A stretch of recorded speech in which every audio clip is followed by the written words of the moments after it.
भागवत में तो ऐसा भी लिखा है, कथा सुनी नहीं पी जाती है।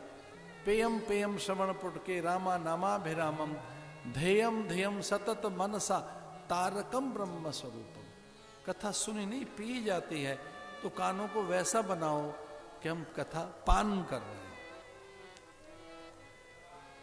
सुखदेव मुनि ने परीक्षित को आशीष दिए थे और उसी दिशा में निकल गए थे।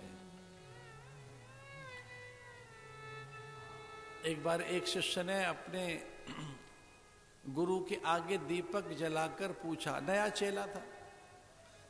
कई बार नए चेले बड़ा कौतुक करते हैं, उनके प्रश्नों की बौछार होती है, एक आध बात नहीं पूछते, प्रश्नों की बौछार करते हैं।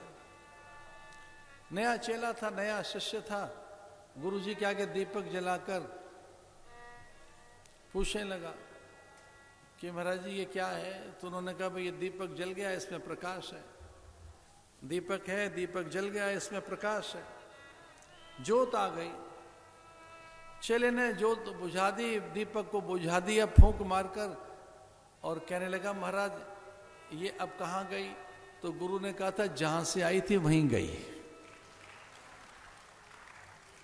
पहले पूछ रहा था कहां से आई है, फिर गुरुजी ने कहा कि जहां से आई थी वहीं गई।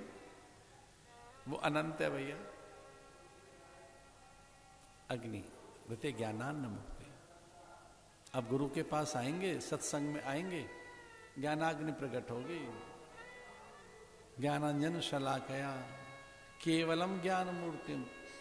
गुरु ज्ञान मूर्ति है, विचार मूर्ति है। उसके पास पहुंचोगे भैया तो विचार मिलेगा। परीक्षित का भय चला गया, भ्रम चला गया। कुछ ऐसा ही है। चतुश्लोकी भागवत के माध्यम से ब्रह्मा का भी भ्रम और भय चला गया। अर्जुन ने कथा सुनी, नष्टो मोह स्मृति लब्धा करिष्ये वचनम तब। कथा सुनकर या ज्ञान प्राप्त कर फिर कोई भ्रम रहा कहां? ऐसे प्रश्न अनेक हैं जिन्होंने अनेक ऋषियों के प्रसंग ऐसे हैं कि प्रश्नोत्तर के माध्यम से फिर अज्ञान रहा ही नहीं है। अज्ञानी हमारी सबसे बड़ी समस्या है और उससे बड़ी कोई समस्या नहीं है। Ignorance is the root cause.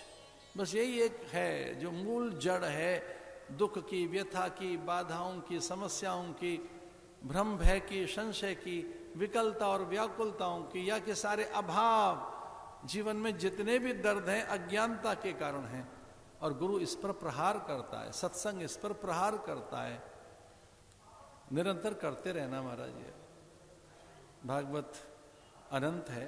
जैसा कि कहां से आया प्रकाश, जहां था वहीं एक बार मथोगे तो निकलेगा। वो तो आप स्वयं प्रकाश है।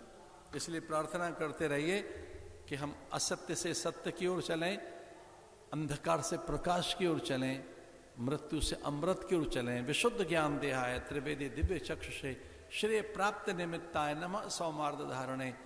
आप उसका ध्यान कीजिए तो वैसे ही है। वो सौम आपके पास ही, अमृत आपके पास ही है।